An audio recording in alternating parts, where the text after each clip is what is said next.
here's a video I've always wanted to do. A video that addresses things that have happened in the Pokemon anime that either shouldn't have happened, or they did happen, and that thing was really, really stupid. Being someone who's watched the anime since episode 1, and has recently caught up to date with most of the Black and White and some of the X and Y saga, I've noticed quite a lot of silly moments. Trico! Trico! So is it a water type? No, Ash, it's a grass type. You f***ing idiot. So I decided to share 10 things that have happened in the anime. Some of these things have happened on occasion, and some of these things are just one thing that have happened only once. But they were so bizarre, they're definitely worth talking about. So, let's get started. Number 1. Pokemon knowing moves that they shouldn't know. Now finish it all! Tackle attack! Tackle? Okay, firstly, Ash, why on earth does your Charizard know Tackle? It's a Charizard, surely you should be saving its move slots for more important moves. Second, Charizard can't even learn Tackle. In fact, none of the Charmander line can learn Tackle. The starting move they have is Scratch, in every generation. Come on Ash, if you're gonna hack illegal moves onto your Pokemon, you could think of better moves other than... Tackle attack! Of course, Ash's Charizard isn't the only Pokemon to know a move that it shouldn't. Munchlax, Giga Impact, go! Holy crap! Her Munchlax knows frickin' Giga Impact! I didn't know Munchlax could learn Giga- oh wait, it can't! The only Pokemon that can learn Giga Impact as well as Hyper Beam are fully evolved Pokemon, with the exceptions of some non-fully evolved Pokemon. One of these exceptions is not Munchlax. But hey, if you're gonna hack your Pokemon to know an illegal move, Giga Impact is a much cooler choice than... Tackle attack! Number 2.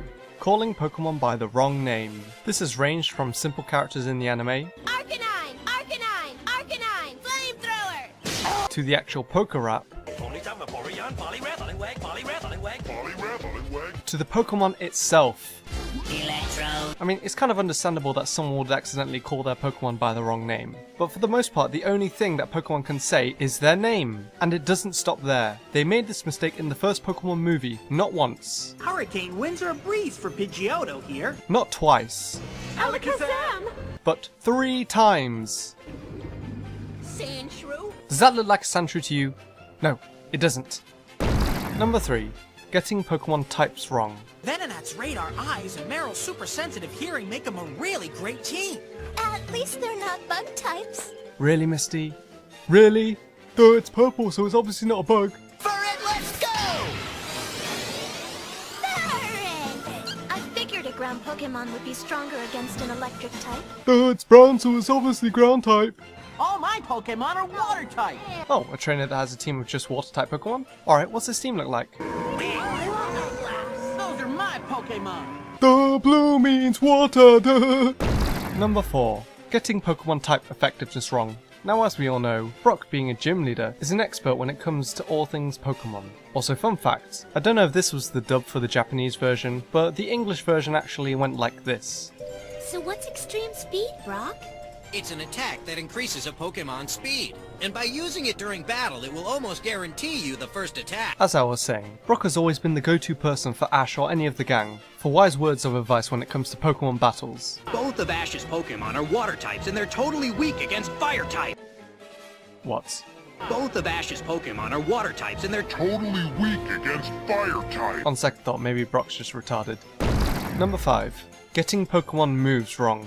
Okay, that comment about Brock was pretty mean. I'm sure that was only one minor mistake he made. Quick Metagross, use Hyper Beam! How about that? Guess the timing for that solar beam was just a little off. Oh, maybe Brock just misheard Hyper Beam and thought the move looked like Solar Beam, even though Metagross can't learn Solar Beam. I mean, I think it'd be sillier for the actual Pokemon to be using the wrong move.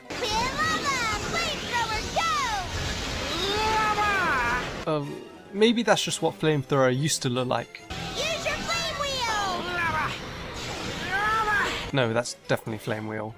Well, come on, that's just a little girl. And her Quilava. It's not like she's a Pokemon expert like an Elite Four member or something. Ice Beam attack! Okay, is the anime just full of idiots? People calling out the wrong moves or moves their Pokemon don't even know? And people calling out moves that are obviously different to the move that was just used before it. Number 6. Pokemon getting hit by moves that should have no effect.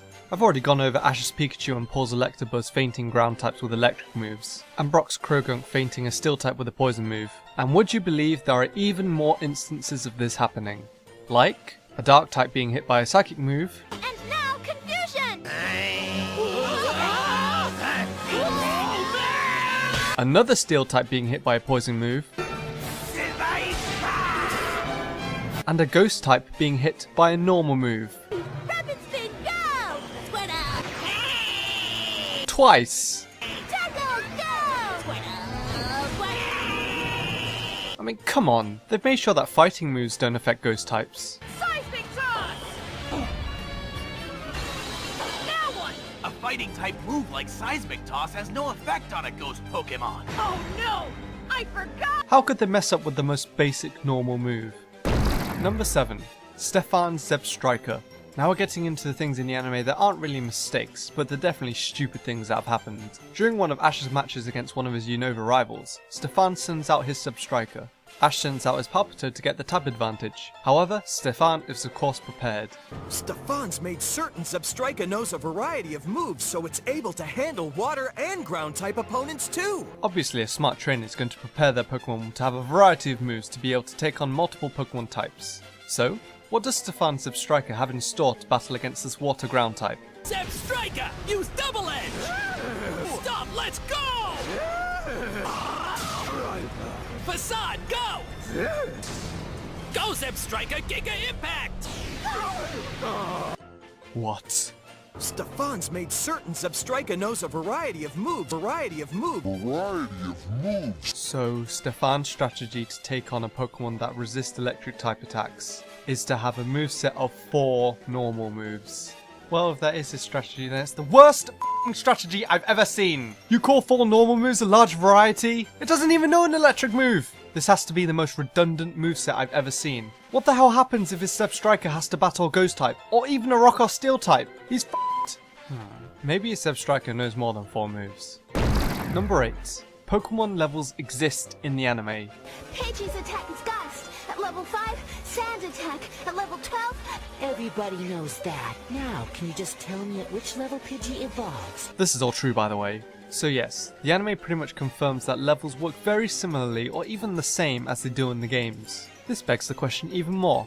How the f does Pikachu lose to a level 5 frickin' Snivy that's never battled before? After being able to take out multiple legendaries as well. Honestly, Ash's Pikachu at this point deserves its own video. A video on Ash's Pikachu. Number 9. Ash's strategy against Elisa.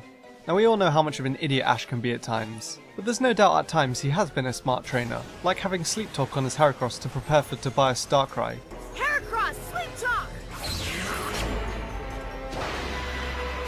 For Ash, that's pretty impressive, so obviously we would assume that he'd be a much smarter trainer during the Unova region. Before his battle with the electric gym leader Lisa, Ash decides to sit down and come up with a strategy to win his 4th gym badge. He's been like that for quite a while. It's not Ash's normal pre-battle recipe, but still, a well-thought-out strategy can help. So Ash, what is the strategy that you've been working all night on? I wonder what kind of strategy Ash settled on. Perfect! I'm all set! And my strategy is ready to roll! Palpitoad, I choose you! Okay, Palpitoad's a good choice against an electric gym. Palpitoad is unable to battle. Oh dear. Well, don't worry, Ash still has 2 other Pokemon left. You can't be serious! I was gonna win every battle with you! Ash's strategy was just Palpitoad? Well, if I had to guess, yes. You're kidding me. No, Ash can't be this stupid. You'll have to bring out your next Pokemon right now, or I'll have to disqualify you. Huh? Give me a few minutes, Elisa! Sorry I took so long! If I may, you didn't by chance bring just Palpitoad, did you? Never mind he didn't bring any other Pokemon to his gym battle! This is almost as stupid as Stefan's Zebstrika strategy. Stefan at least brought more than 1 fricking Pokemon. I swear Ash was not this stupid during the Sinnoh Saga. Attract didn't work! You're right. By any chance, does your Snivy happen to be a female? Of course! I totally forgot! What an idiot. Well, at least Ash looks back to form during Kalos. And the 10th stupid thing that has happened in the anime is not only probably the stupidest thing that has happened in the anime so far, it's something that I've already brought up in the past, but it's so damn preposterous I couldn't leave it alone, I have to talk about it in detail. The gym battle between Ash versus Tate and Liza has to be the most over-the-top, absurd, nonsensical, ridiculous moment in the anime. There is so much going on in this battle that doesn't make sense. I'm not going to cover the whole battle, but here are the highlights. So, for my second swallow, I choose you! Ash for some reason thinks it's a good idea to use a flying Pokemon that only knows flying and normal moves against 2 rock types, when Ash could have used either a water or a grass type. Ash does say that Swallow is to fight Solrock and Lunatone since they float in the air, but Ash has used Grovyle against flying opponents in the past. Lunatone, use Light Screen to protect Solrock!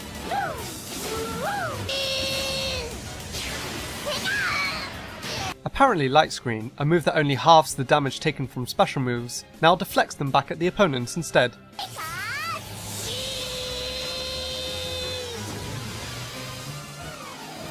Pikachu uses Thunder at the sky, even though Ash didn't tell Pikachu where to aim the attack.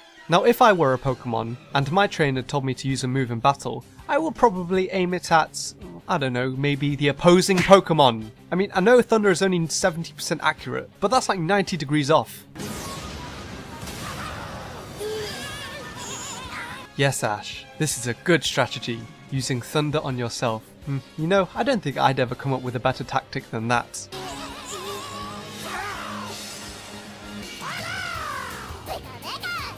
Okay, what the f is this? How did Ash know something like this would happen if he used Thunder on his own Pokemon? Apparently his plan was for Pikachu and Swallow to absorb the attack and use the electricity as some sort of armor or shield. Which to that, I say, bullshit. Swallow, use Aerial Ace on Lunatone! Solrock! Lunatone! Apparently the Thunder armor makes flying type moves electric type. Great battle, Ash! Your Pokemon absorbed that thunder with no fear of damage to themselves! Bullshit. Well, do you have something for Ash Tate? Yep. It's the f you badge, awarded to trainers that use bullshit strategies to win. Out of all the blunders that have happened in the anime so far, this in my opinion is hands down the biggest, stupidest, most unforgiving moment. Now even though the anime is full of errors and silly moments, and there are of course many more that I didn't talk about, I'm still personally glad that they exist. For one, if they didn't exist then, well, neither would this video. But they're also something fun to talk about and discuss with others, whether it be getting a Pokemon's name wrong, or a Pokemon being hit by a move that shouldn't be effective, or Ash owning the Pokemon version of Bird Jesus. As stupid as I think it is, it's still something fun to talk about, and there are bound to be more anime mistakes made in the future. And who knows, maybe I'll look over them and some other mistakes and weird things that have happened in the anime sometime in a future video. As always, I really hope you enjoyed watching this anime field episode, and please leave a like if you did. It was pretty challenging to put together, but I still enjoyed doing it. Subscribe if you'd like to see more Pokemon videos in the future. I try to upload one video every week, mostly on Thursday, but until next time, thanks so much for watching.